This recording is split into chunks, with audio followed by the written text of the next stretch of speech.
10% बट्टे पर उपलब्ध है उस वस्तु का विक्रय मूल्य क्या होगा। तो देखिए प्रश्न में आपको क्या क्या दिया गया है। प्रश्न में आपको दिया गया है अंकित मूल्य। तो चलिए लिखते हैं अंकित मूल्य, जो कि दिया गया है आपका प्रश्न अनुसार 200 रुपया। कोई वस्तु है जिसका 200 रुपया अंकित मूल्य है, उस पर क्या है आपको डिस्काउंट बट्टा दिया गया। क्या दिया गया है? डिस्काउंट दिया गया। कितने प्रतिशत की? 10% की। देखिए कोई भी वस्तु का दाम अपने आप में कितना होता है? 100% होता है। उसमें अगर 10% डिस्काउंट दे दिया गया, यानी कि उस वस्तु को 90% में बेच दिया गया। उस वस्तु को कितने में बेच दिया गया? 90% में बेच दिया गया। यानी कि 200 रुपए के वस्तु को 90% पर बेच दिया गया। 90% यानी 90/100। अब इसे आप हल कर लीजिए, आपका इस प्रश्न का उत्तर आ जाएगा। तो चलिए इसे हल कर लेते हैं। 0 से 1 0 ये कट गया, 1 0 से ये कट गया।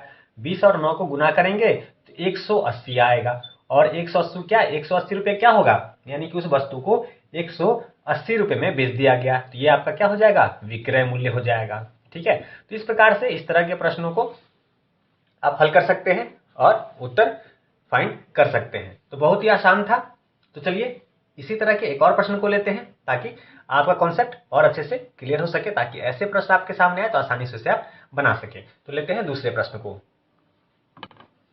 दूसरा प्रश्न आपसे कह रहा है कि यदि 480 पर अंकित एक वस्तु को 400 रुपये में बेचा जा रहा है, तो उस वस्तु पर प्रभावी छूट क्या है। तो देखिए प्रश्न में क्या दिया गया है आपको?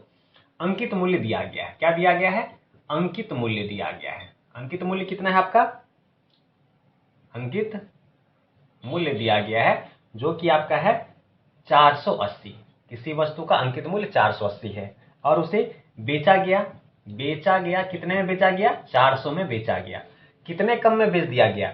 80 रुपये का डिस्काउंट देकर मतलब बेचा गया है। यानी कि देखिए तो डिस्काउंट उस पर 80 रुपये का दे दिया गया है, तभी तो 480 रुपये अंकित मूल्य था। 80 रुपये का छूट दिया, 400 में बेच दिया, यानी कि 80 रुपये क्या हो गया? आपका डिस्काउंट हो गया।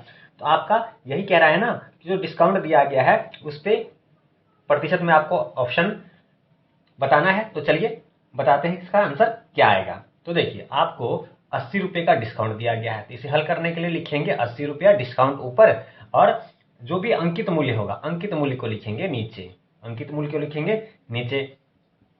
अगर उसका उत्तर हमें, चूंकि हमें उत्तर प्रतिशत में देना है, तो परसेंटेज निकालने के लिए 100 से गुना कर देते हैं। अब इसे हल कर लीजिए, आपके इस प्रश्न का आंसर आ जाएगा। तो चलिए हल करते हैं।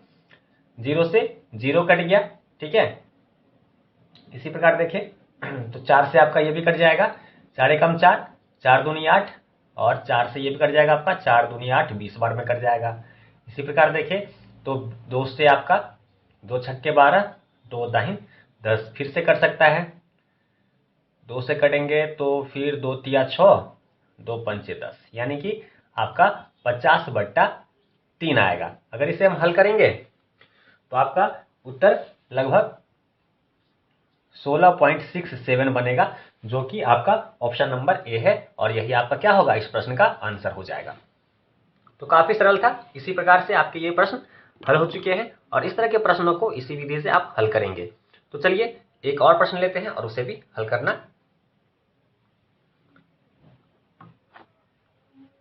तो अगला प्रश्न कह रहा है कि 12% छूट के बाद एक खिलौना 132 में बेचा गया था।